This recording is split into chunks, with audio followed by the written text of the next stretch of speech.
Every time Hello, do. newsies. Welcome to another episode of Get the Flick Out of Here. We are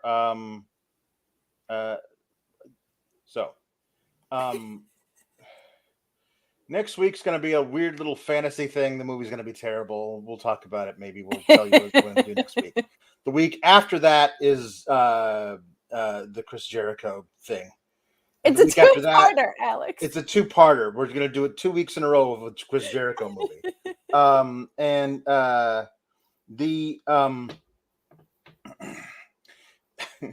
And then we're going to get into Christmas and just nonstop terrible things picked by Kate to annoy me. So I thought before we got into all of that, we should maybe do the last good movie of the year. The last movie with any redeeming qualities of 2023 may be this one. So I decided to introduce Kate to a little movie called Time Bandits, which you had never seen before. And I had it, which is surprising because I love Monty Python. And had never heard of? I had heard of it. Okay. But I think we had talked about doing this movie on this podcast before, and it just got bumped for one reason or the other. So I think that's when I remembered it. Like I remember checking it out from when we talked about doing it on this show. Yeah. It is Monty Python consisted of 5 guys in front of the camera, five men in front of the camera.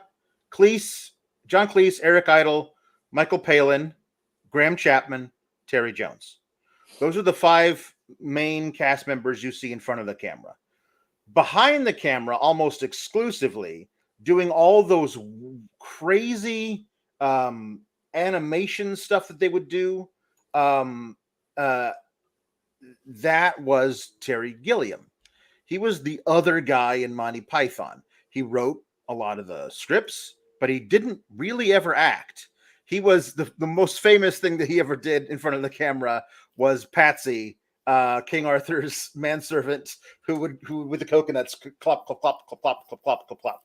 And he was the one who said, "It's only a model." That is his most famous line in his entire time in Monty Python. And he branched out from that to become maybe the most visionary director of the late 20th century. I mean, he didn't have a huge number of films that he made, but they all were incredibly imaginative. His most famous biggest hit, I guess, would be 12 Monkeys with Bruce Willis and Brad Pitt, which is an amazing dark view of like post-apocalyptic. It's great stuff. But he also did the Johnny Depp adaptation of Fear and Loathing in Las Vegas, which is entirely, it's just a crazy trip to watch while sober. I can't imagine what it would be like on mescaline. I mean, that'd be crazy. But before those things in the 90s and some other films too, he did a trio of films in the 80s, and the other 2 I'm sure will be reviewed on this program because they are also very weird. The second was Brazil, which is probably the most famous and the most critically acclaimed. The third is The Adventures of Baron Munchausen, which is nuts. It's a very nuts movie. This Time Bandits, 1981, co-written by him and Michael Palin, who is also in the film. When I first watched it, I was a kid. I was probably the age that the child Kevin is in the film when I first watched it. I was haunted by the villain of the film. Like that was a thing that just haunted me for years. Brilliantly played by David Warner. But when I watched it, I immediately went to the library to look for the book.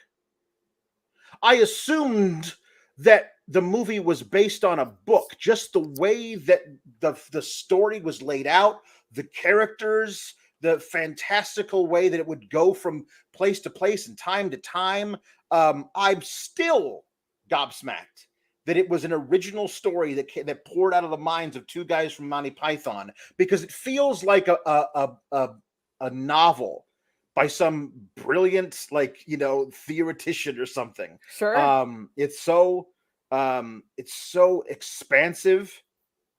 It deals with such thematic elements that really make you think, which movies that aren't based on books don't normally do. They wrap up everything in a nice little package, and this one forces you to question everything you have just watched Yeah. at the end of the film, which may be the bleakest ending to any piece of media ever. It's a crazy movie. It's bananas. I normally am not someone that can get into a lot of, and people are generally surprised by this because I watch wrestling. Like, the fact that I would have trouble buying into anything should surprise you. Somebody's bar is pro wrestling. Yes. But the fantasy genre is not something that, like, I do particularly well with. I don't know if it's because I have ADD. I don't know what it is, but part of it is because those journeys are often so slow, and I am not someone whose attention is going to be kept by watching you, like, trot along a beautiful countryside. Like, that's just not, doesn't work for me. This movie is remarkably fast paced considering, like, what it does, which I feel like a lot of things that deal with time travel are not. And there is also, like, a lot of bite to it. Like, there is a lot of darkness, and there's a lot of things that, like, if you are watching it as an adult, you might have completely different takeaways than you would as a kid. And knowing how much Monty Python has this tendency to have some very forward comedy and also have some biting commentary as an overlay on things. I don't want to say it's subtle because it's usually pretty in front of your face, but it's not overpowering where it's like taking anything over. I feel like there was a lot of that in this too, which I think is even more impressive in a kid's movie, because I don't think if you're a kid watching it, it detracts from it. But there are certain things that I notice, particularly it feels like on parental relationships and of course consumerism, as Monty Python is bound to comment on. There are these things that are interwoven that stick with you through the entire film that get set up kind of earlier, I feel like, than we're in this time period and here's this gag, and we're in this time period and here's this gag. Like, the fact that this isn't based on a book, like you said, having so much interwoven and how seamless it all comes together, I think is pretty brilliantly done. And for someone who doesn't like the genre, it was able to keep my attention that entire time because of how quick it is, how much additional stuff is going on, where I didn't lull out of it. I was just, it's weird. There were parts where it was capturing my attention where I didn't know what the hell was happening, and the ending is rough, but kept my attention through the whole thing in a really authentic way, which was nice. Yeah. Certain parts of the film are feel like, and I talked with you about this briefly, they feel like a Monty Python sketch. Yes.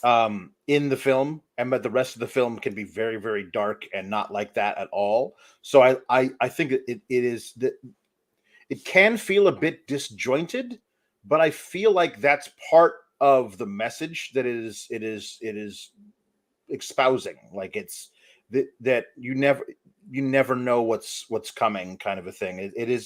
Anyway. It's just it's an incredibly affecting piece. I probably hadn't seen it in 15 years. And so just it's one of those things that you should definitely watch once.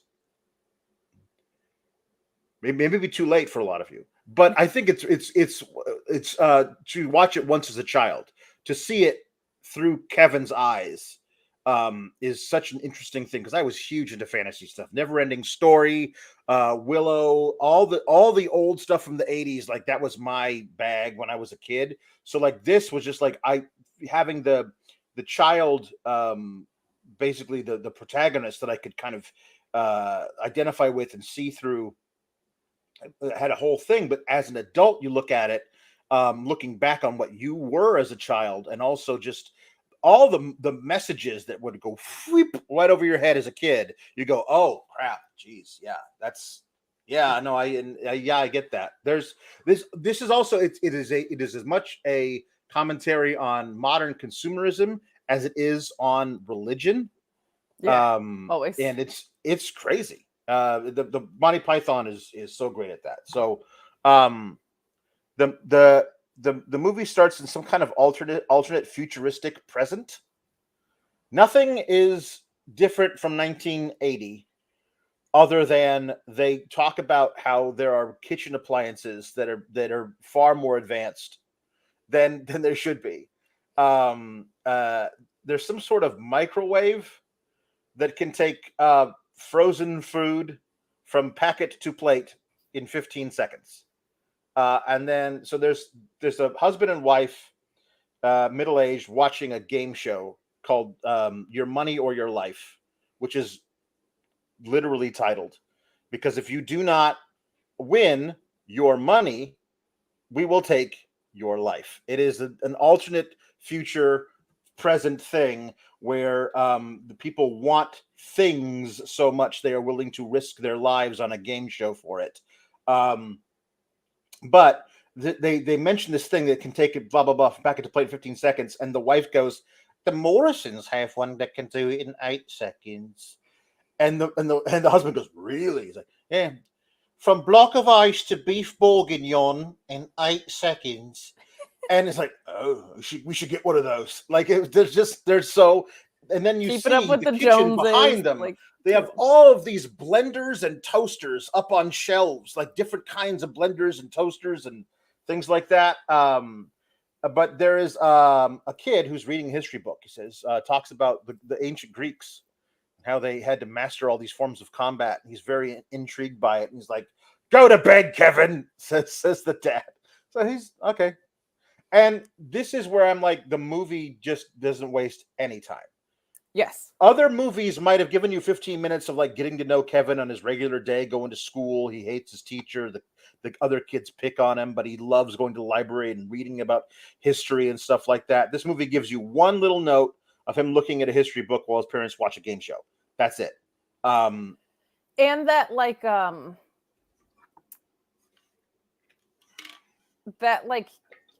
casually ignored thing when you're a kid, like by adults especially, is something that man, they make you crawl back into that feeling so fast of oh, it's and from loving people, it's not necessarily like an act of neglect from parents, but it's like, remember when you're a little kid and you're so excited about something, but now as adults you realize that thing was probably pretty either I mean history school, but stupid, this really boring thing that you're so excited about, and people with fully developed brains don't really care.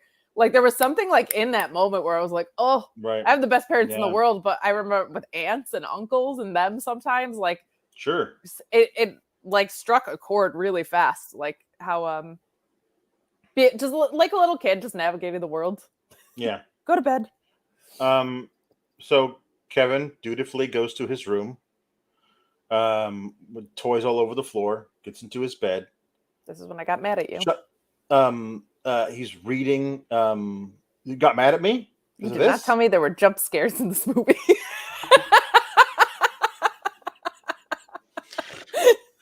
There are two, and the first one is very alarming. Sack up, Kate. So he's reading in bed about history, and it's like, turn the light off, and it is off, but of course it's not off. So he turns the light off and he rolls over to go to bed, and all of a sudden a knight in armor on horseback bursts through his closet door, and starts riding around his room, and the guy swings an axe over his head or something, knocks the chandelier out of the deal, and then jumps over his bed, over Kevin, and then the wall that should be there is just gone, and it's a huge forest, and he gallops away. And then Kevin closes his eyes, opens it back up, room's fine. So was that a dream? What happened? He gets up and he looks at all these photos tacked all over his wall because he's a bit of a shutterbug. And one of them is a picture of the knight riding a horse down away from him in the forest. He's like, how could that be here? I never took this picture. And so he's like, well, this is crazy. And then, but the dad opens the door and says, what's all this noise? Get back in bed, Kevin. And he's very angry. So then the next day, we are taken to believe he wants to go to bed early. Like, no, you can't go to bed now. You got to wait till your food goes down or you'll be up all night. And he says, then he waits until they're still watching this video thing of Money in Your Life featuring Jim Broadbent, the brilliant Jim Broadbent, before he was known as the brilliant Jim Broadbent, very young looking, is the host, plays the host of this. There's this woman named Beryl, Beryl, which is a wonderful old-timey name. And all I need to know is what famous film star begins with the letter C. Come on now. Your husband's going to drown in this vat of custard. Pick a name, any name. And I'm just like, Clark Gable! Clark Gable! And she didn't say it. So her husband drowned because she was under so much pressure. Poor Beryl couldn't come up with the name. But maybe she hated her husband. Could be. Like, oh no. Could be. That's a really smart way to get rid of your husband. Right? Clever. You know, actually, that's good. No jury would convict. Exactly. Kevin is like, the food's gone down now. Can I please go to bed? He's like, yeah, go to bed. So he stakes out his own closet. He climbs into bed wearing his robe and his pajamas, and he's got a Polaroid camera. And he's pointing it at his closet, waiting for it to come out. And nothing happens. He waits, and eventually he falls asleep. And then his closet door starts to open. But he doesn't wake up yet. 6 little people come out of the closet. The leader is wearing a World War I pilot goggles, helmet, and a monocle, as well as a British Redcoats uniform. Another guy is a pirate / bandito. Another has a Viking helmet with only one horn. Another has a top hat and a shawl made out of the skin of an ocelot, like a little spotted cat. Another one has a chainmail headpiece, like a tiny Scott Steiner. He's like little Papa Pump, not Big Papa Pump. He's little Papa Pump. Little Papa Pump, yeah. And they want to know. Kevin wakes up, startles them, and they get him. How do we get out of here? Where are we? Get out of here! How do we get out of here? So I love who are you? That they were scared. Like, yeah. It's so rare that we get to see that of the person that like bursts into the room, and it sets the tone for the adventure that they were about to go on as well, which I really liked. Both jump scares, I'm calling them that, and chopping wall could never. They caught me. No. The first one really caught me off guard. But I loved the idea that there's no way you would expect a knight on horseback to burst out of a wardrobe, you know? True. So. With Chopping Mall, I did expect there to be killer, very slow-moving robots. Yes. So I just loved that they go to beat him up, right? Like, the idea that they're jarred in the new environment is something we never get, like in fantasy stuff. It's like, well, of course I was on horseback and burst through this wardrobe. Like, we never get them being jarred in the new environment they went into, but we immediately see this completely mismatched gang of little guys, right? So I just loved that aspect of it. It's so much fun. So they end up like, he gets out of bed, they end up pushing him up against this wall, and they find that the wall moves, like it pushes down and becomes like a hallway. Like, oh, we found it. And then they push it, and and Kevin's like, what's going on? And then a giant floating backlit glowing head shows up. Creepy. It's like, so creepy. Oh, he found us. move, you gotta help us. And so they're pushing this thing, and they keep pushing it as the head chases them, and eventually they push it, and the floor disappears from underneath them, and they just fall into nothingness, and they land in the vicinity of an old barn. There's geese and chickens. We gotta talk about the creepy floating head though, because like this was so well done in an era before special effects, and this is like the all-knowing being, right? So for so much religious overtone in movies that they do, and any of their work that they do, having this be this simple but this intimidating, like work even 40 years later or whatever, this still really it's really well done. We have no idea what this is at the time, but immediately you go, okay, so that's God.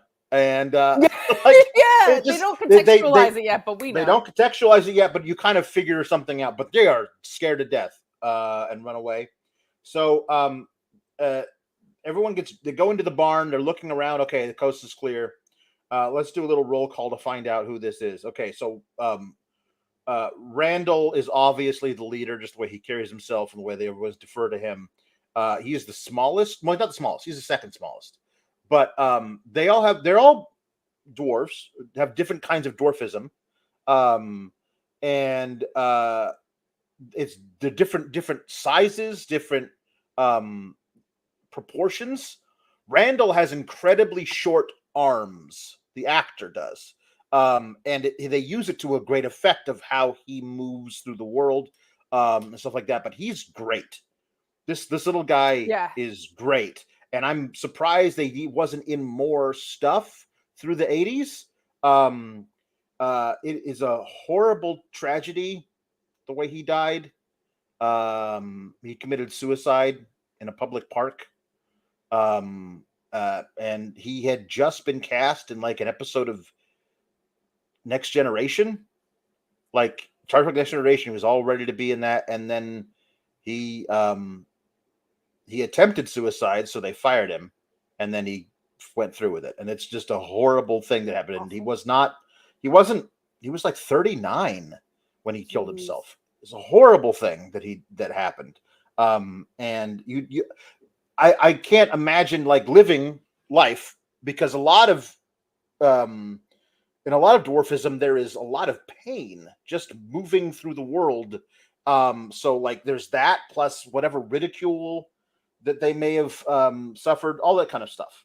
But sure, and then like you're going to be cast as this for the rest of your life, but you probably have these really like robust dreams, right? Terry Gilliam wanted to make a sequel and was in the process of figuring out what the sequel was going to be when that happened. When that happened, and so we can't do it without Randall. He's the most important part of the thing, so we can't do it. And which is true. I don't know how it wouldn't really work without him. Anyway, best way, he looks like a tiny John Lennon in the face. He does. Like his facial features are very resemblant of John Lennon, but he's very good in this. But then there's the other guys are Og, who is big and dumb. Well, as big as little people get, and dumb. Strutter, who is the older one, glasses. He seems to be the smartest one, but he defers to Randall. Vermin, the one who is a hobo who eats everything. Wally, who is like the second in command, kind of. And Fidget, who is not very smart and little, even for a little person. That's Kenny Baker, who was famously the guy inside R2-D2 in the Star Wars movies. Oh, wow. Like that little robot, the little white and blue robot, there was a guy inside it operating it, and that's Kenny Baker. Oh, wow. That's cool. I didn't know that. Yeah. A lot of these guys were in the Star Wars movies because a lot of them were all filmed in Britain. So, sure. Yeah. That makes sense. Yeah. Anyway, this is where Fidget tells Kevin everything, but probably shouldn't, the way that everyone's reacting to him. Who was that? Who was that man with the giant head who was chasing us? Says Kevin. Oh, that was no man. That was the supreme being. You mean God? Well, we're not on a first name basis with him. We only work for him. And it's like it was very cool. It's very cute. It's charming. It's really really charming. So they work for the supreme being. We don't find out yet what's going on, but they're holding this map and they're trying to find a way how to get out of how to do the map. We don't know what the map is yet, but Kevin doesn't really like what is happening here, so he runs away and they run after him.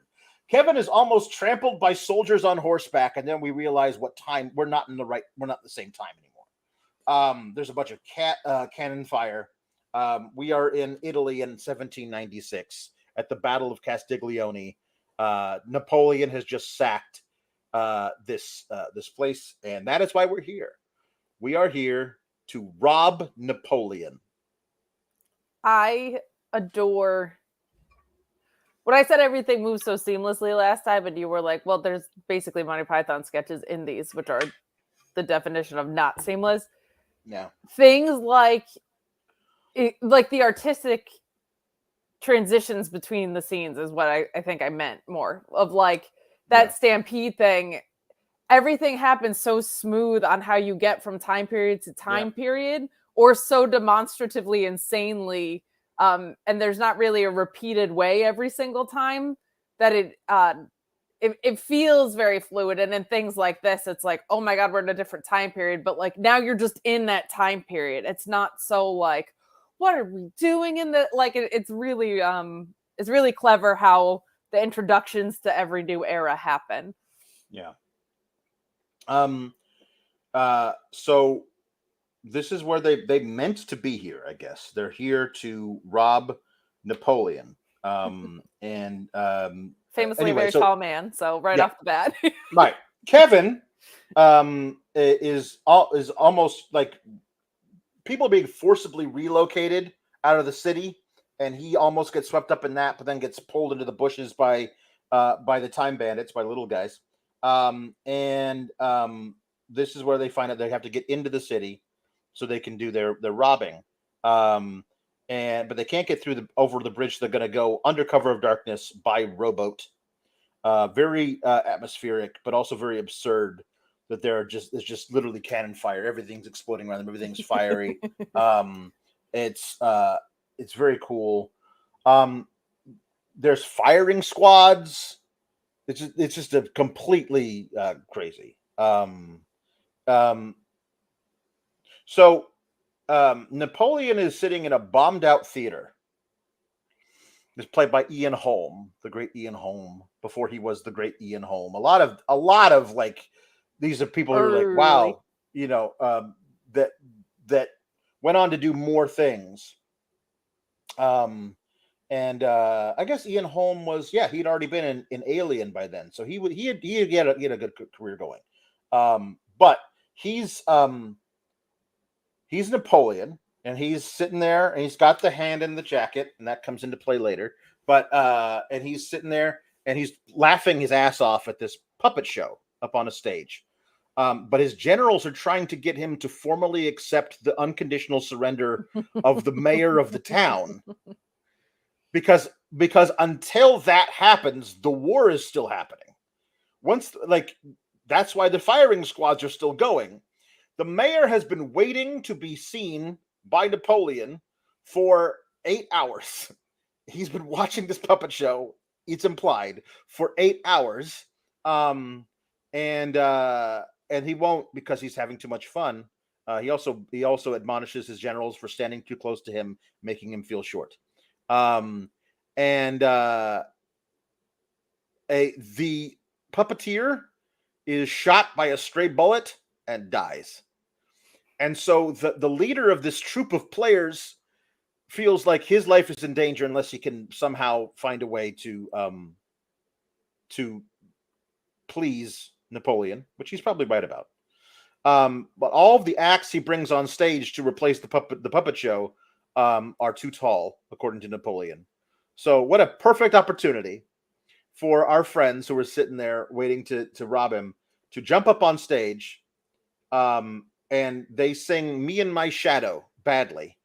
Sing and Dance. It's a song from 1927. I love the incongruousness of they all know the song, Me and My Shadow. Of course. Well, know it, basically. Some of Ish. them are fumbling the lines. But anyway, but it's a very popular song written in 1927. But it's just with what we find out about them later, that they've been basically God's little helpers since the beginning of time, is very interesting to me. Anyway, Napoleon, we think maybe he's not doesn't like this, but then he comes backstage and he loves them. He loves them so much that he fires his generals and makes the little people his new generals. So Napoleon ends up getting drunk, listing all of the leaders who are shorter than him. By the way, Napoleon was actually 5'6", which was actually average height for that time. Average height for that time, and I don't know what. It's very odd that in pop culture and throughout history he's been described as being so tiny when really he was just an average height person. Average size dude, then. Yeah.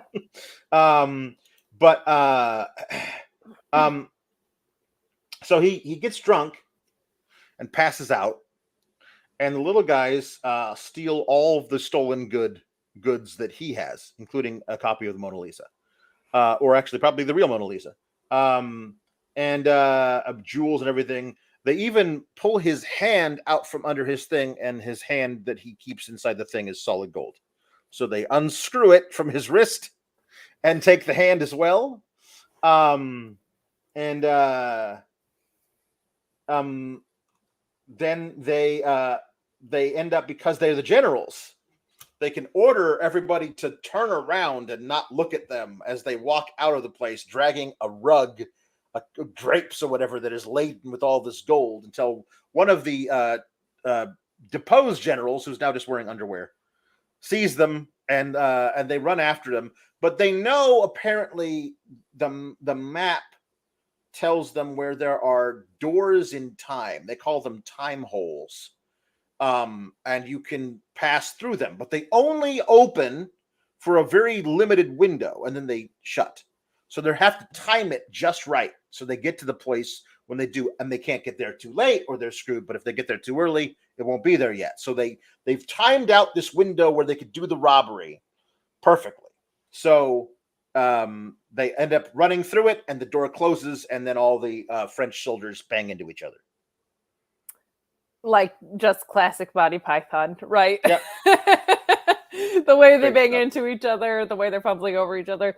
This whole thing is so great too, because it's as many layers as you want to read into it, right? Of how ridiculous it is that wars can go on at the behest of leaders who are preoccupied, and people getting put in positions of power simply because somebody likes the way they are. Like, there's so many things. Or if you're a kid and you're just watching this, it's just a guy watching a puppet show, right? So very, very, very, very well done.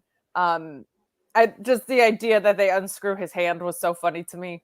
And I like the urgency of the time portal, whatever you want to call it, like having to work within a certain window is just automatically a super fun element that gets added on to that, because the idea that it's not a time machine that you have with you, a la a phone booth, right, in Bill and Ted's Excellent Adventure, but it is exactly. But it is at a specific time and place, and these windows are only open for about 30 seconds, maybe. Right. You can travel through time, but you have to get there at that time in order to do it. And the map apparently tells them where those things are, and I guess somehow when they will be open. But that's what the map is for. This map. They've stolen the map from the Supreme Being, and that's why he's angry with them and is chasing them through time. That is the deal. So now we are in the Middle Ages. There is a coach being pulled by a horse. Michael Palin from Monty Python, and Shelley Duvall from a lot of things, but probably most famously The Shining. But she's a very talented comedic actress. or in the back of a coach. They haven't seen each other in 12 years, but they're old flames. Vincent and Dame Pansy. Is it Vincent? Do you have the problem anymore? Oh no, problem's cleared up. The problem keeps looking at his genitals. I don't know what the problem exactly is, but it's the genital problem.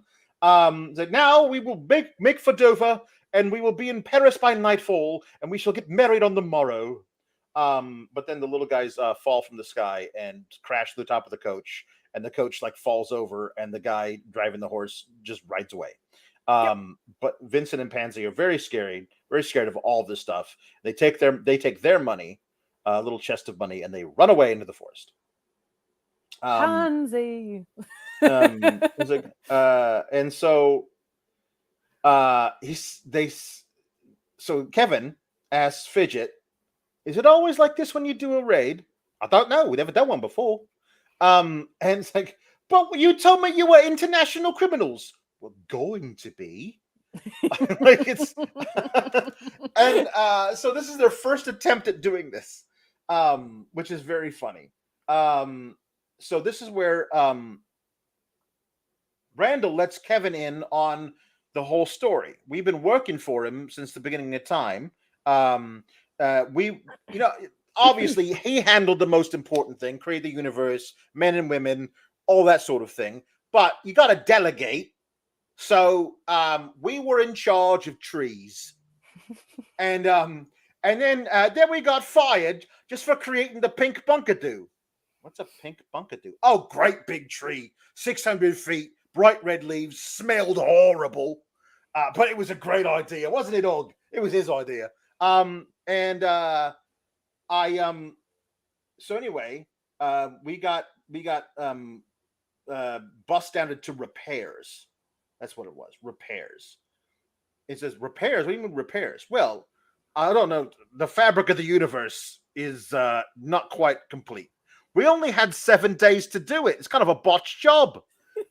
So we have to go around and find repairs. So the map shows us where all the holes are that we have to repair. But instead of repairing the holes, why not go through them, travel through time, travel through space and time, and make a butt ton of money.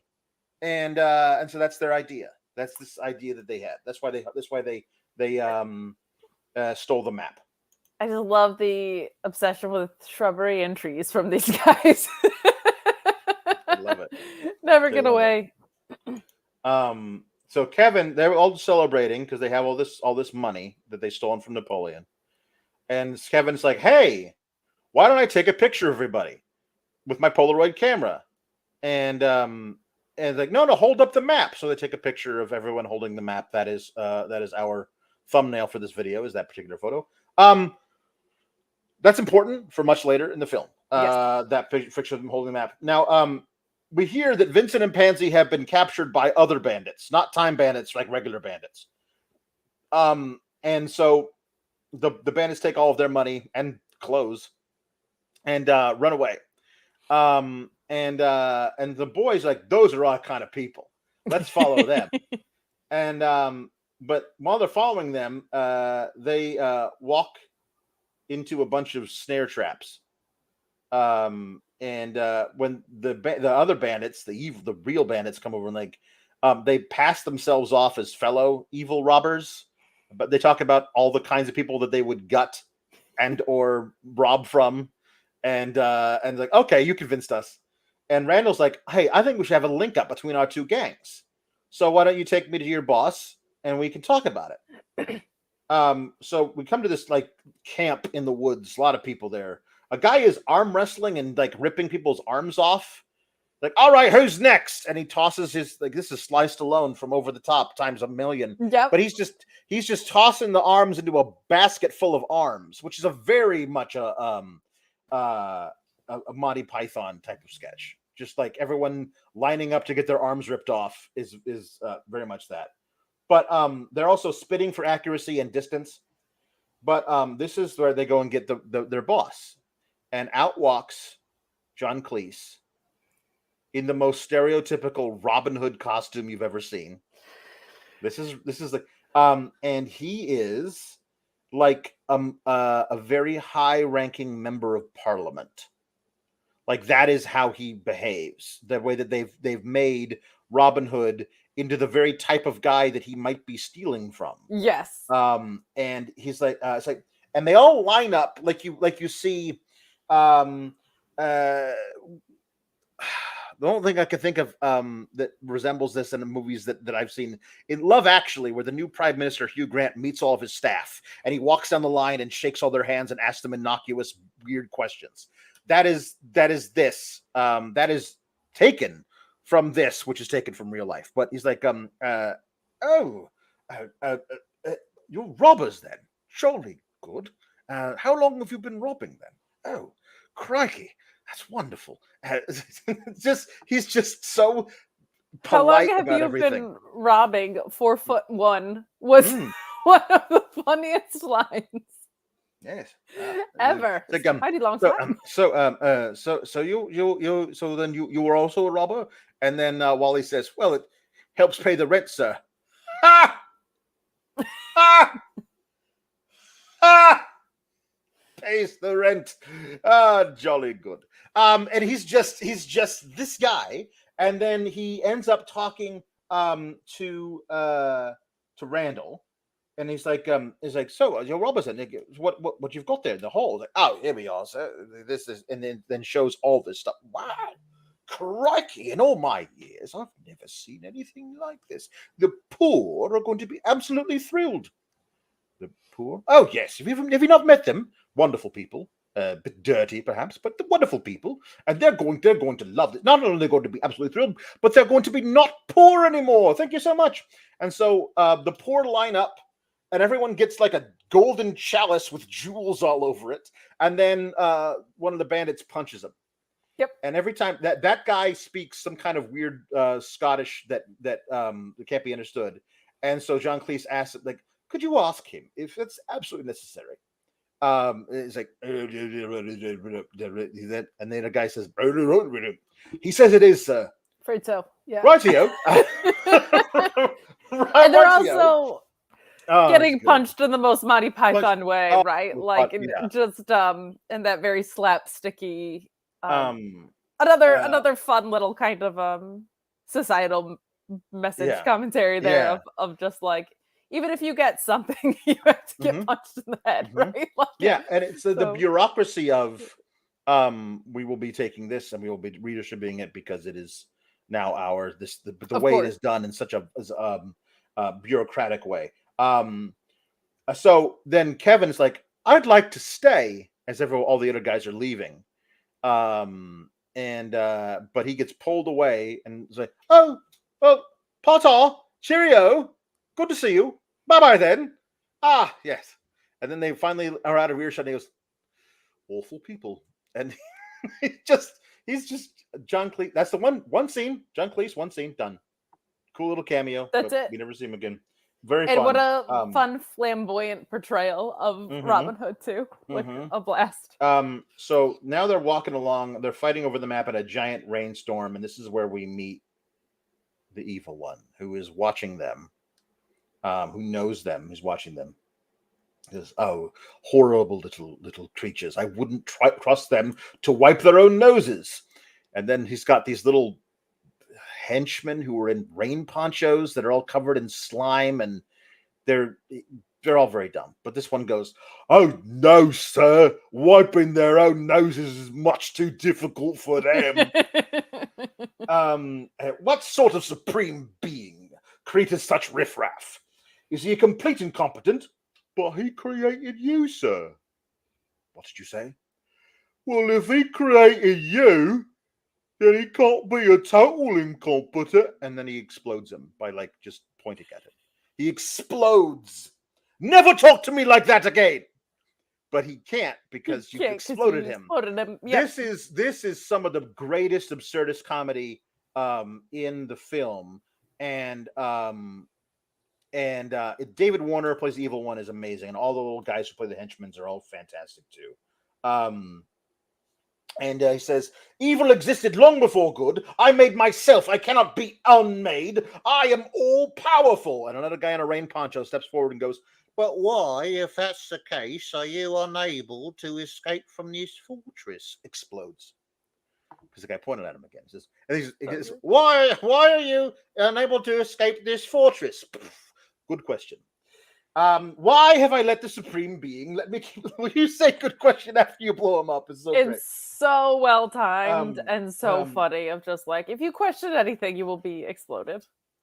Why have I let the supreme being keep me here in the fortress of ultimate darkness? Let him keep me here to lull him into false sense of security. When I get out of here, I will be the ruler of the world, and the world will be a much better place because I have understanding. Understanding of what, sir?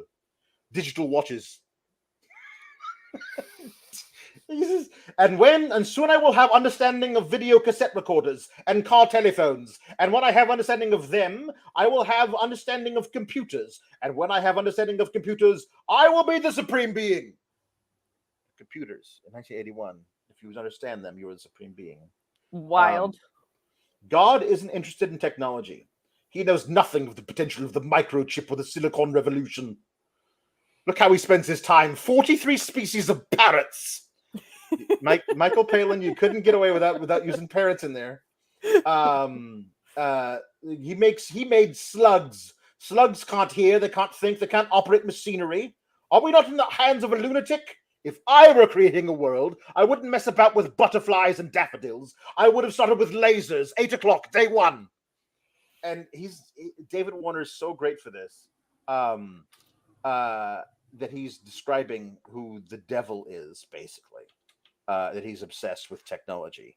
And that is what he is lulling the people in the world to sleep with all of this technology, which in 1981 was pretty prescient for the way the rest of the 20th century and the 21st century would go. But one of the guys, Benson, this very big bald one, is like, look, sir, it's them. They've got the map. And they can look through this pool of water and see all the little guys. And he says he's going to mind control one of them. And they're trying to figure out where they're going to go. And Og says the things put into his mind by thing. He says, there's a place where we can find the greatest thing a man could want, the goal of everybody's hopes and dreams, the most fabulous object in the world. I was like, oh, that sounds like a great idea. Let's get they're so greedy. But Kevin's like, no, you shouldn't do that. And like, I don't like that one, says the evil one. Well, who's that one? Let's get rid of him first. But then the floating head reappears, and they're all very scared, and they have to go and run toward the time doors, which have opened up. And they run toward them, but they all fall over in the mud, except for Kevin, who gets there. And it's like, which one do I choose? Like, doesn't matter, just go. And he runs into the left one and goes, not that one. I'm like, no, you can't say doesn't matter, just go. And then not that one. So Monty Python. Yeah. So he now we're in ancient Greece. Yes. There are two warriors locked in mortal combat. One of the dudes is wearing a hollowed out bull carcass head. He's fighting with a giant club. Another guy is fighting with a sword and a shield. It's a distraction finish, obviously. It is, because had to be though. Had to be. Guy with sword. You gotta protect the guy with the bullhead. Yeah. Bull Buchanan, I think is his name. And gotta protect old Bull. Kevin falls out of the sky and lands on top of the dude who's already fallen over. And the dude, the bullhead, is very surprised by this. So he's distracted. So he reaches down, picks up a knife, and throws it, and hits the big dude with the bullhead, Bull Buchanan, in the belly with the knife, and he dies. Darren, it's one of those things. It's on Max. If you subscribe to Max, it's an underknown movie. I guess it's like it's like a lot of people I talked to about this have never actually heard of it. That's really good. the guy who is now alive because Kevin landed on him takes off his helmet, and it's Sean Connery. Who's one of the biggest stars in the world at the time. Young, dare I say hunky Sean, young-ish. He was in his 50s, but he was it really good for him? Yeah, yeah. 81. He was in his 50s. He looked like he should be in Ancient Grace. You know what I mean? Mm-hmm. Like they did a really good job with that, but he didn't sound like it. No, who are you, Kevin? We'll take this on my horse. We'll go back. It's still Sean Connery. Like it's Sean. He cannot be Sean Connery. He can only be Sean Connery. But I was like, he was already an established star at this point. Like right. I had no idea he was in this, and it was such a refreshing little surprise in this. How fun! Yeah, he says, "Come with me back to the city, and I'll introduce you to my wife, Clytemnestra." And we go back to the city. This is King Agamemnon, is who Sean Connery is. And Kevin's like, well, I don't know if I should go with you because I'm with friends. And Sean Connery's like, all right, well, if your friends ever show up, here's some water. You could like, no, I'll come with you. Yeah. So Kevin goes there. And Sean Connery's like the enemy of the people is dead. Hooray, King of Mycenae, King Agamemnon. And he like basically adopts him. Because Kevin's like, I don't ever want to go back. Also, yeah. Kevin is taking a lot of photos with a Polaroid camera, and he runs out of no film. Yeah. Yeah, and no one's burning him at stake. And no one in other time periods, especially like ancient Greece. Yeah. Like, were you shit by the gods? Yeah. No, I know it's complicated. That's the biggest plot hole in the movie somehow. Is that nobody in different time periods thinks that the Polaroid camera is weird. Well, because there's a lot you could excuse because of the slapstickiness too. Yeah. So, I loved this because I was thinking a lot about like the opening scene when it feels like Kevin is dismissed, and then he has almost like this. It feels like a very paternal moment in this, right. And yeah. I just loved like him not wanting to go back made it feel like he went to visit his cool uncle and he's visiting ancient Greece, right? Like it was just such a nice, felt very authentic, the relationship between the two of them. I also thought this kid actor did a pretty all right job this whole time. Yeah. He did all right. He says, I don't ever want to go back. Well, won't you miss your friends or your mother or your father? No, I just want to stay here. Really? All right, then. And they do a big ceremony to mark him being now the sole heir to the throne, and Clytemnestra, who has no lines, but does not like. Says, tell my wife I still run the city. And so they don't get along very well. But she's not happy about this boy that just fell into the city, walked in here yesterday, with Polaroid camera. But anyway, but we know from seeing that he loves history and especially the Greeks. He was reading all about it, so he wants to stay here. Why do you want to stay here and be heir to the throne of Mycenae? Yeah, it's great. It's a great gig. But there's a big ceremony to mark him as the new heir, and there's a bunch of dancers in elaborate costumes. And it turns out the dancers, when they take off the heads of their costumes, are the little guys. And they have somehow, and Kevin's like, no, this is bad. And they start moving around like, oh, we're going to do a big magic trick. Everybody give us all of your jewels and gold. And everyone does. And they're like, now we need a volunteer from the audience. And they pull Kevin in there, and Kevin does not want to go. But they have apparently timed out. There will be a time hole opening up right where they're standing at this particular moment. So they do a disappearing act where they hold up the little thing and then they all go away. And everyone's like, yeah, that was great. You can come out now. And they never do. So Sean Connery is very upset that his adopted son just vanished. And I wonder if you can find that in history books now. Oh yeah, probably. Yeah, King Agamemnon was, his adopted son vanished. Cut to an ocean liner, and we see Vincent and Pansy again.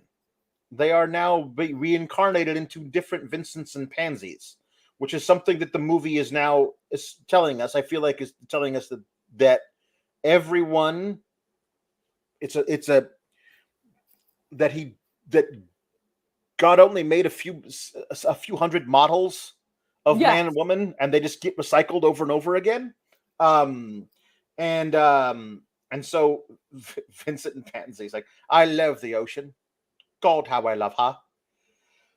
She's so damned wet. Yes, wet. So damned wet.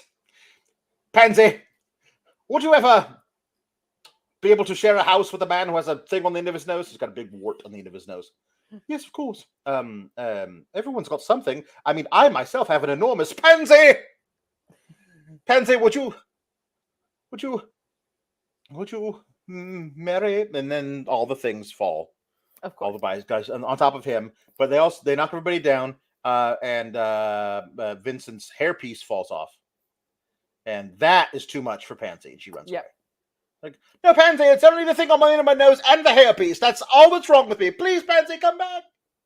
And Pansy has quite some hairdos herself, to be honest. Oh, she does. So, she sure does. I have quite a big Pansy. Very much reminded me of huge tracts of land. Yeah. Yep.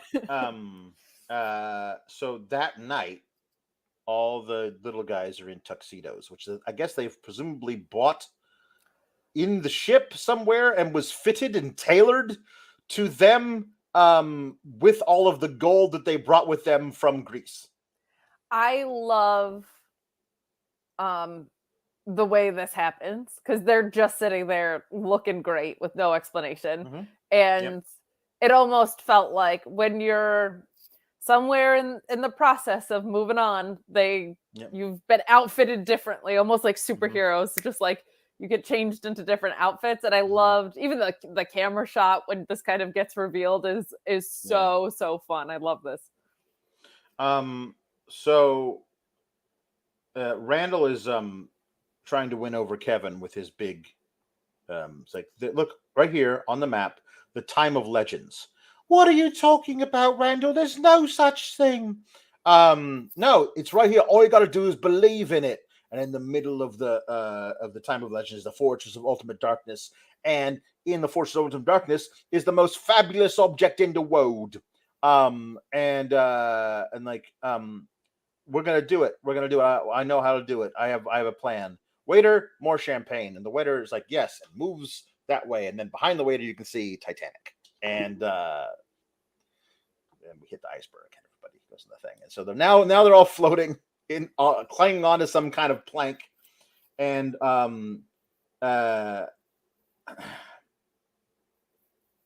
so then Og is mind controlled again. Now is the time to start our quest for the most fabulous object in the world. That's a good idea, says Randall. Abandoned plank, but Fidget can't swim, and they're all going into a whirlpool that has now been started by the evil one to bring them into the Time of Legends. And they fall through the film is like negative. Yes. Like it's so their black tuxedos are now white tuxedos when they land in the new spot. I thought that was kind of cool. It's very cool, especially because they're wearing white going to like the most evil place. And I also just love that they used Titanic as a one, it's a nice foreshadowing of disaster happening, right? They're being like sucked into the most evil place. But everywhere else in time travel movies is like, so often it's just the settings of these places to go to like a place that was also a moment in time, like a historic event. I thought was a clever idea. Right. So there's a ship on the ocean, some kind of little schooner, with the sails and everything. And this is where we meet an ogre and his wife. The wife is played by Catherine Hellmund, who would go on to not only be in all of Terry Gilliam's movies, but also Mona on Who's the Boss. So that's Catherine Hellman. But she's very doting on her husband, who is an ogre. He is very ailing. He has a bad back, and he's got a wound on his leg that needs ointment. And he's not doing great. No, he's not doing great. He's got a terrible bad back. He can't even cough because it hurts too much. So he goes out to fish. Well, not for fish, for boots. He's trying to catch a boot because he wants to eat a boot. Goes out to fish with a net, but they end up catching all the dwarves, all the little guys who were out on they're in the middle of the ocean in a different spot. And they pull them back in, and he's and she's like, "I'll go get the big pot to start boiling it, and the skewers so we can eat all of them for breakfast," she says. And he scares them to keep them from running away because they're all in the net, but he throws his back out while doing this. And Kevin is like, "Do you have a bad back? I know a cure for bad backs. What you need is stretching." Stretching.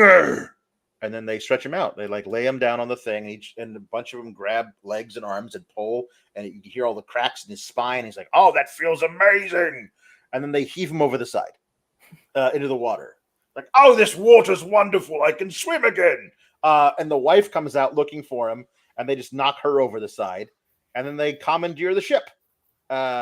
It's an interesting little, very fantastical. But with the same sensibilities as Monty Python characters. Yes. "Oh dear, why don't you sit and I'll get you the ungwat for your thing?" It's like, and it's like, "No, it was I grew too fast when I was younger. That's wrong. That's what happened, and that's why my back is out now." It's very very Monty Python-esque. So the boat is not actually a boat, though. This is my favorite thing, I think, in the whole movie as an idea. The boat is actually a hat for a giant. And the giant is walking with the hat above the water that the ogre and his wife live in. I don't know, but it's fantastical. And he walks toward the shore, and as the water gets lower, his head is above the thing until he's literally walking out of the thing. He's 50, 100 feet tall. He's so great. It's a really cool idea. And they like, what are we gonna do? I don't know. Let's look around the ogre's wife's kitchen, and we find a bottle marked sleeping potion. And let's find an old fire bellows thing and inject it into the top of the thing's scalp. Like, let's remove all the planks at the bottom of the hold of the boat, and there's just scalp there. So let's stick it in there and inject him with sleeping potion. And he gets so tired that he has to sit down, take off his boat hat, and take a nap. And so they are able to get out of the boat hat and run away. It's really so clever. It's a really cool idea, and it's excellently executed. Like, somebody's gonna have a cool idea and it doesn't look good. This looks great. It looks awesome. It's so and whoever played the giant actor too, just like the non-acknowledgement of the fact that this is all going on is so crucial. Of just like, this guy's just in his life, right? So, and the sound effects that are behind it when he goes to sit down, like, it's all just, it's really not effects, but I guess effects. They're just not cartoonish.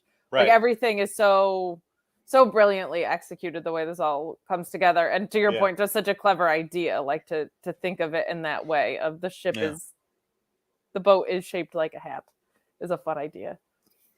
So they've been walking a while through absolute nothingness, like gravel and bones of other things that have starved and thirsted to death.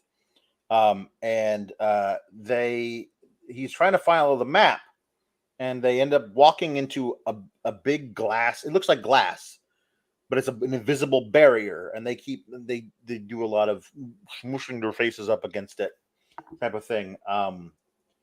But Randall's like, it's here. we've reached the force. It's right on the map. I know where we are. We're here at the Fortress of Ultimate Darkness. And Wally's like, your brain's gone, Randall. Look around you. There's nothing here. Give me that map. So Wally tries to attempt a mutiny. And Randall's not having it. So he picks up a human skull that's just lying there, which cool. will tell you it's probably not a good thing. And so he's going to hit him with it, but he throws it, and Wally ducks, and it hits the barrier, which shatters. And then behind the barrier, you can still see parts of the barrier are still there, so they're clear. So it's actually reflecting or whatever, but behind the barrier is just darkness and this path leading up to a horrible Fortress of Ultimate Darkness. But the shot like shows you what the surface of the barrier looks like to you. And it is just this more of the white expanse of nothing. But behind it is something completely different. It was really, really cool looking.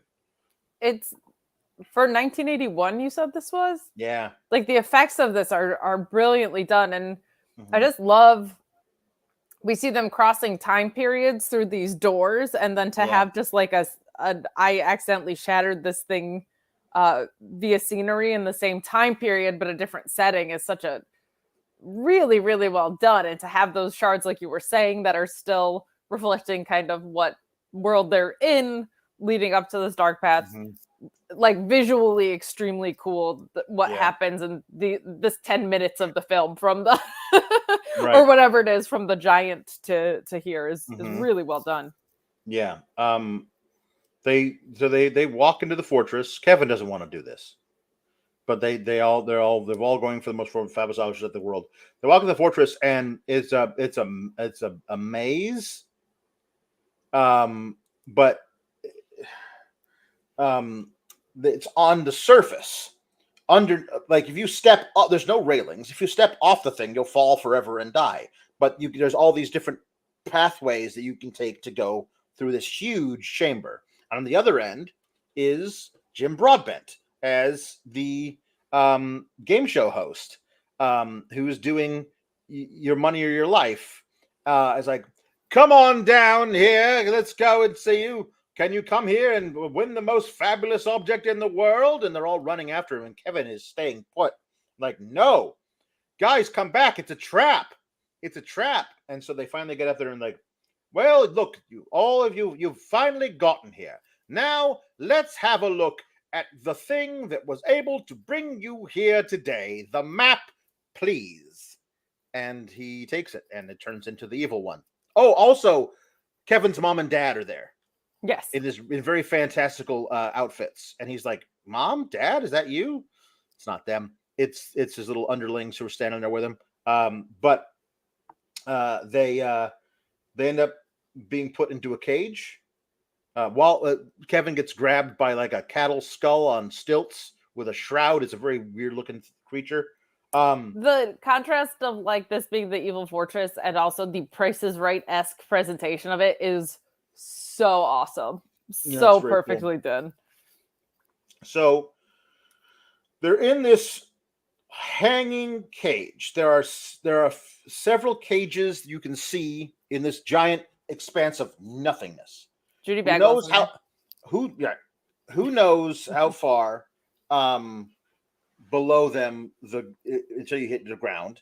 Above them, who knows? But they're all suspended by giant ropes over all of these things. And Fidget is like, we should have just stayed. We never should have done this. It's all our fault. And Randall's like, shut up. Vermin, of course, is eating a rat. Might be the last meal you ever get. Anyway, this is where Kevin is looking through his old photos, kind of wistfully, realizing he's going to die, and finds the photo of them holding the map. And you can see the map very clearly. And he's like, here, look, right here on the map. Apparently, the biggest hole in the universe is basically right beneath their feet, is what they say. So they are going to escape. So it's a very ingenious plan. It's a really, I honestly like the physics of it are really cool. But they have Og picks the lock. Wally shimmies up the cage and uses a little knife to cut fibers from the giant rope. and he passes them down into the cage, and then they fashion another rope, very long, and they swing Strutter, like using a pendulum to swing him up underneath the other cage. And then Wally uses a pendulum to swing from the cage that are all in underneath Strutter, who's somehow holding on for dear life, and swings up to the other cage. And then Strutter swings underneath Wally all the way to the edge and is there. Then they set up all the ropes into a thing to make a zip line, which is just tethered to Strutter on the other end. Strutter's got a very strong back. Yes. But this scene is really, really well shot. It has a sense of like, because I don't remember the first time I watched it if I was like one of these or multiple of these friends of Kevin's could die here, but there is definitely a sense of this might not work out for our friends, and it's very well shot and well acted, and there's a lot of atmospheric dread in this. Very much so. I had written in my notes like near fall, because it felt like that. Like it because it's fantasy, you forget about mortality a little bit, I think, a lot in this. And yeah, because Kevin is like the normal human dude, you forget the lives of the other people who are just these time bandits, right? So right. Same thing, because then we see we kind of see what they fake you out on a death in this, basically. Yeah, they do. So but it is very clever, and it's always easier for me to buy into fantasy when things feel also grounded in reality in some way, and this brings back that suspense part of it for sure. So the evil one will not attempt to take over the world until the day after tomorrow, so he can spend the next 36 hours learning all about computers. Yes. But first, now Benson, I shall have to turn you into a dog for a while. And he does, so he can have a guard dog who watches over the map. And it says, Robert, tell me about computers. Ah, a computer is an automatic electronic apparatus for making calculations. And he just basically does the Webster's dictionary of it. Yes. Now, tell me about microchips. A microchip is, and he just does that in the background as they're able to get down there, and they sneak in, and they throw a human femur to distract the Benson dog, and it works. And then they send Og to scamper over, because in view of where the evil one and his henchmen are, you can see this hallway, and you have to cross the hallway to get to the map from where all the friends are. So Og runs over there, and he gets the map, and he looks, and he's like, I can't cross. So he throws the map across, right? And then he's like, okay, I think the coast is clear. And he runs across, but he gets seen by the evil one, who shoots him, but he doesn't explode. He turns into a pig man. He's got a pig head and pig hooves. But he's upright like a man. He's a pig guy. So they all run away.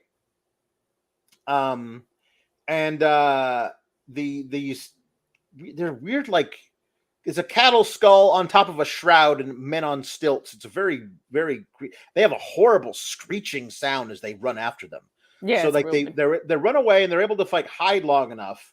And Kevin says, you guys go down the time hole. Find whatever help you can and bring it back here. And he says, Og and me will stay. So he's going to stay there with the pig man, and we'll distract them long enough for you to get back here.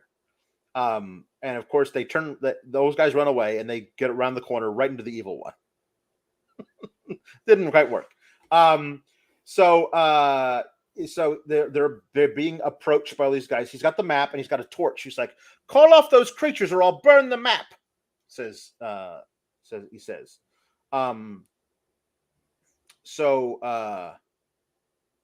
Because Randall and all the other guys wanted to leave, but Kevin convinces them, no, we have to steal the map from the evil one, or you use it to destroy the world.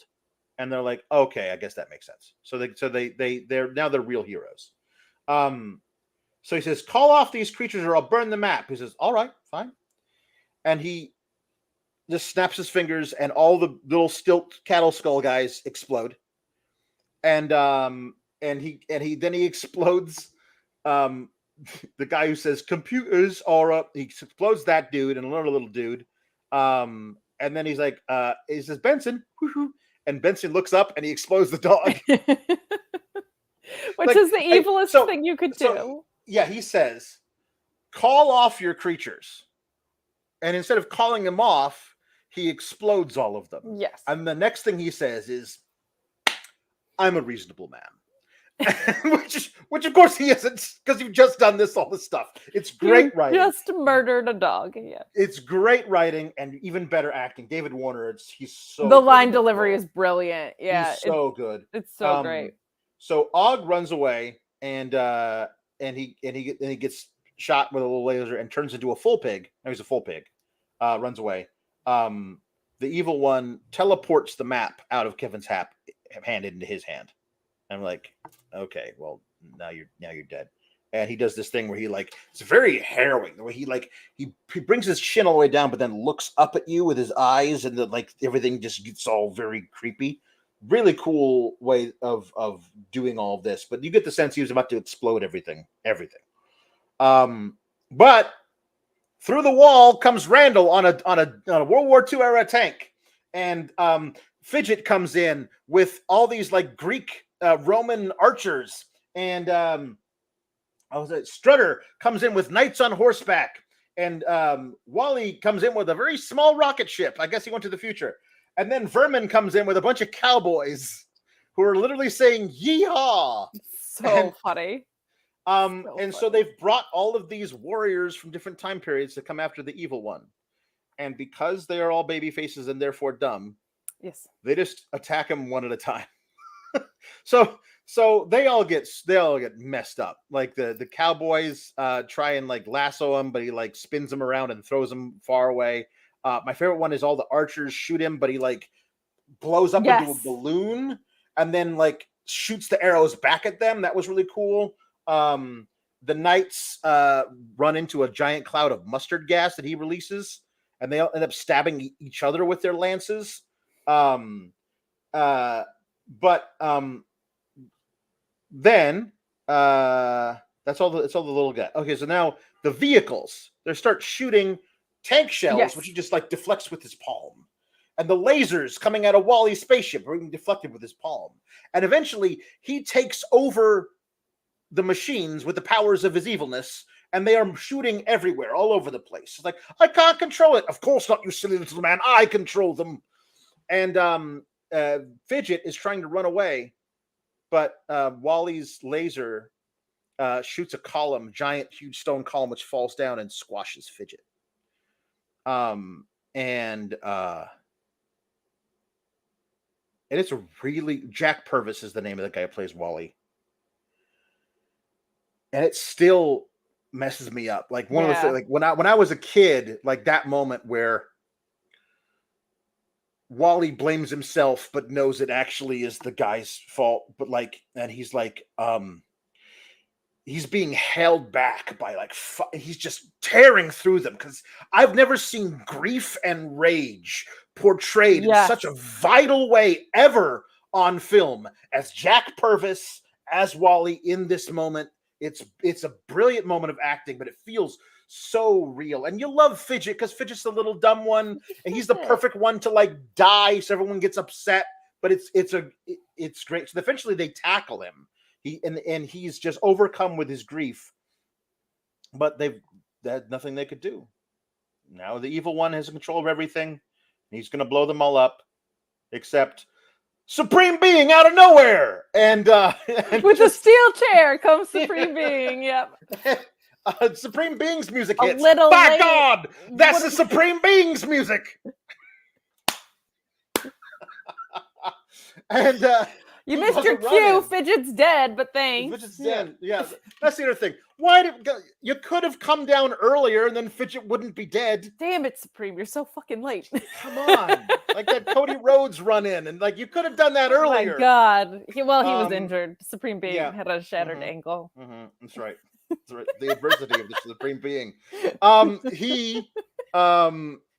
He like just turns him into like this giant. He just burns him up immediately into like a giant solid coal statue that then falls over and cracks into a bunch of things. But this is, I can't remember, is it Ralph Richardson? He is just the most plummy old British guy. Like just the way he's like, oh yes, frightfully sorry, it's a terrible way to travel. What a terrible mess there is here. There's one thing I can't stand, it's mess. Everybody pick up everything. Like, oh, where's that pig fellow? Let's get him sorted out first. He's wearing a three-piece suit with a pocket watch, and he just makes Og turn back into a thing. It's like into a regular human being. But Hog's like, I was sort of enjoying that. He's like being a pig. But then he's like, then Wally's like, but Randall, Fidget's dead, and like, no excuse for laying off work. And then he just moves the column off of him, and he's alive. He's fine. And Fidget's like, what happened? I'm sorry, I killed you, Fidget. You did what? It's very cute, but they're like, all clean up all this stuff. He says, I think that experiment went rather well, don't you? Experiment? Evil. I wanted to see what it could really do. And Kevin's like, why did you kill all those people to do some experiment? Like, why did they have to die? Well, you might as well ask, why do we have to have evil?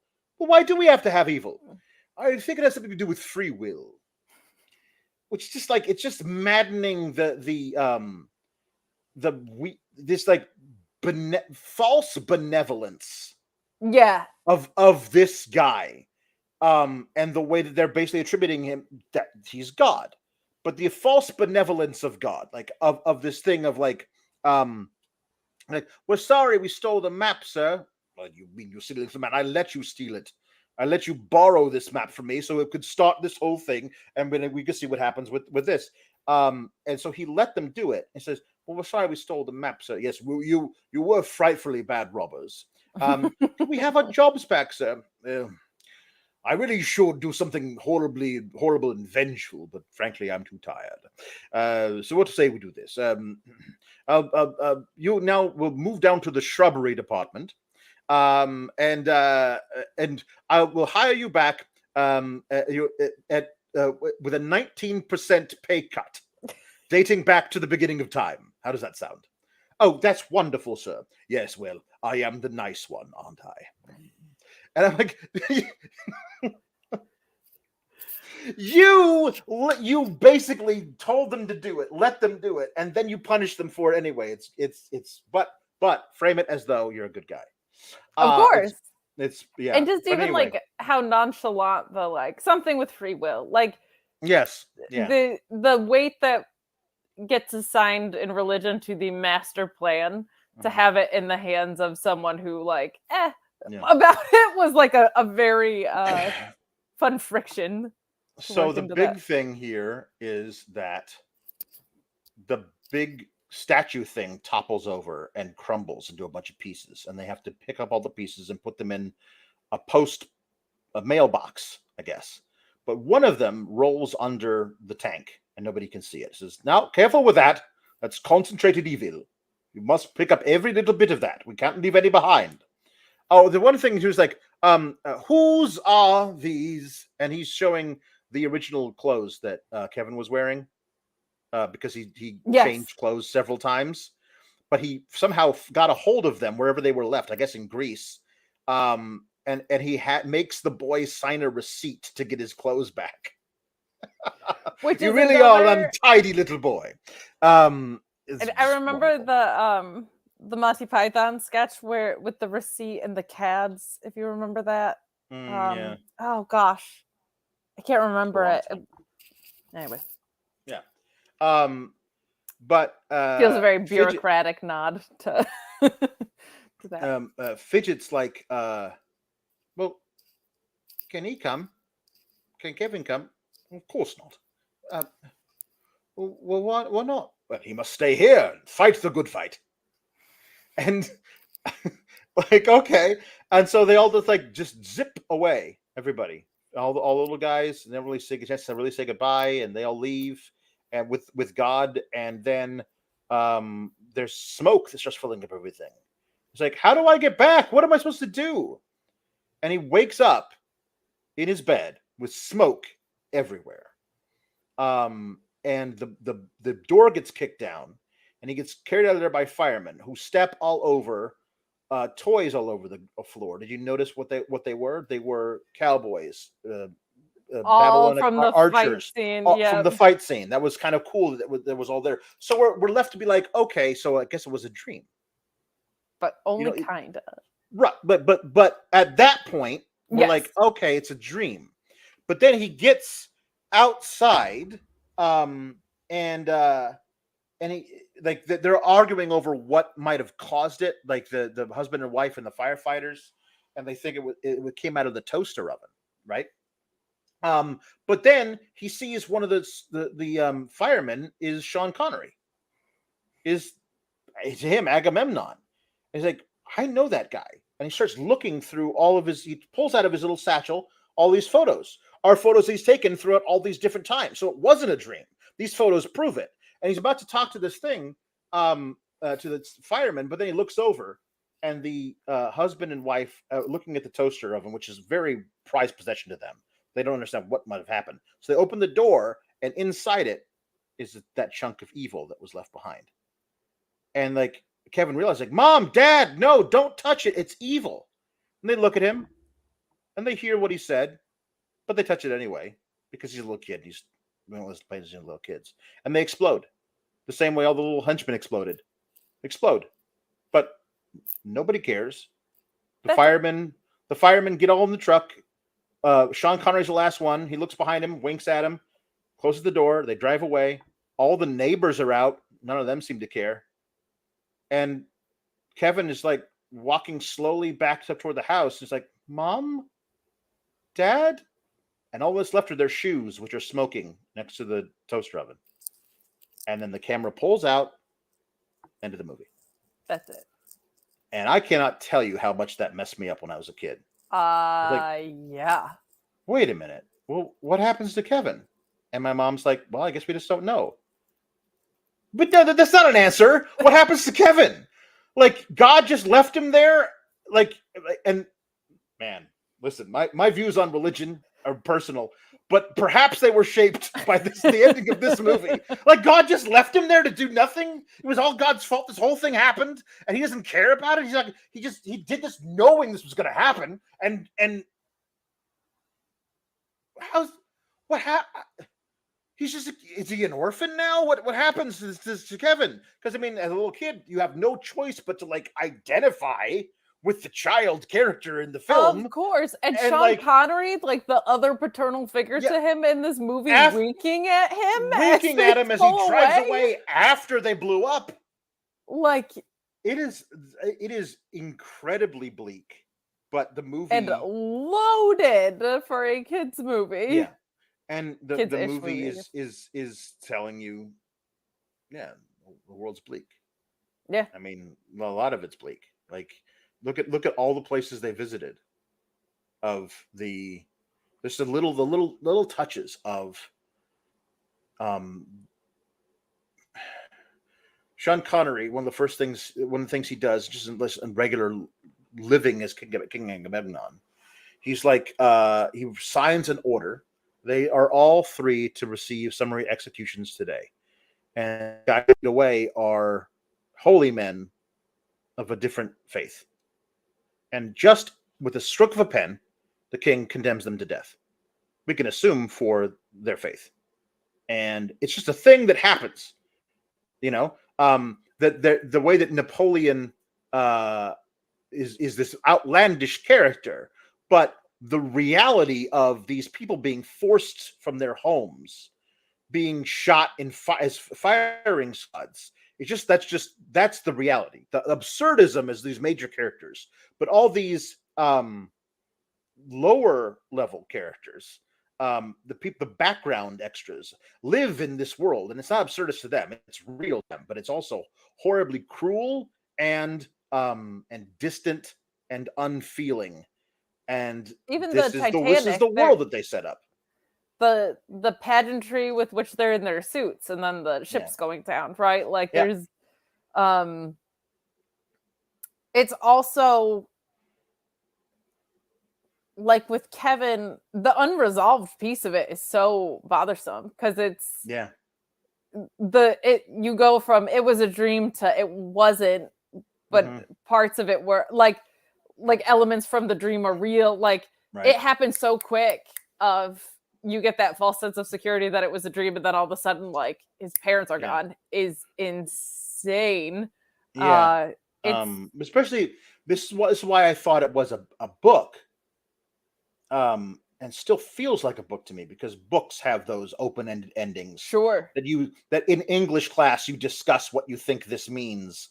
Films, all right, everything's neat and tidy, and it's like, no, that's not what this is at all. And Terry Gilliam was not interested in telling that story. And if you look at a lot of his films, they're not interested in telling that story. They have very dark endings because the world to him is kind of bleak. I wonder if Terry Gilliam went through a lot of like personal tragedy that shaped his worldview, because just the idea of, I mean, honestly, I have no idea. I could look it up right now, but I'm not going to. Terry Gilliam may have lost his parents at a young age. And felt like the world didn't care. Just kept turning. Who cares? I also think it's like, I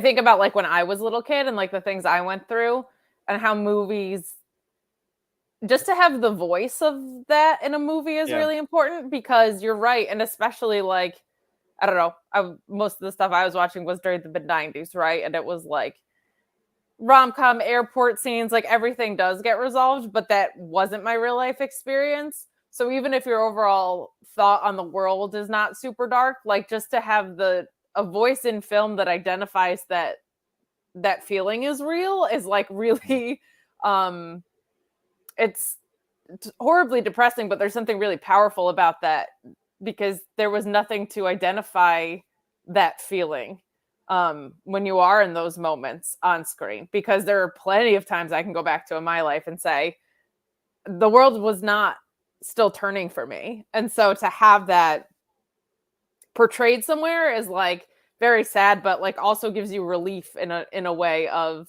in that era of film. Like it didn't exist. It didn't exist. And it does exist in the real world, whether that's your overall takeaway of how the world and life operates. It's like, well, it's that way sometimes. So it's nice to have that portrayed somewhere. Yeah. Disturbing note to end on, though.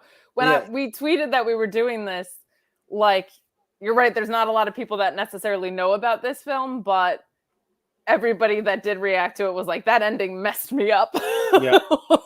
Like that was the grand takeaway of the people that had seen it. It is a very messed up ending. But I don't think that it I think the movie, it's not messed up, and it's like for no reason. The movie is telling you we are telling you this is the point of it. Yes. So there's a very banal existence for the people in this weird alternate present. And it being, shattered for Kevin by his parents dying. He's the only one who actually cares. Nobody cares about anything. Everybody else just goes back inside and watches more of Your Money or Your Life with Jim Broadbent. Well, and that's the other piece of it, is continually in Monty Python, the idea that life is not precious is like over and over and over again, right? Like they're going back to a game show where people would rather die than not have material possessions. So that's a continued theme there too. Yes. All right, I'm gonna keep it in. Keeping it in. Super keeping it in. This probably is the last time that I will be doing that this calendar year. Yeah. So Maybe I'm a more merciful supreme being than you think. Maybe we'll end December on a high note. Don't know. Maybe a Christmas miracle will swing in. Though it would have to be a Christmas miracle. I found a movie that I watched with my sister, and I was like, oh, the way that Alex had to screen things for me, if it would be too scary, I'm going to have to screen for, is he going to survive, and can we do a review about it? I will unveil in private the name of this film and let you know what the plot is, because I don't know if there's enough to do a review on, but oh, fantastic. Scaring you in an entirely different way. Entirely different way. Wonderful. All right. Next week, we will be doing a version of the story of Babes in Toyland, starring Keanu Reeves and Drew Barrymore.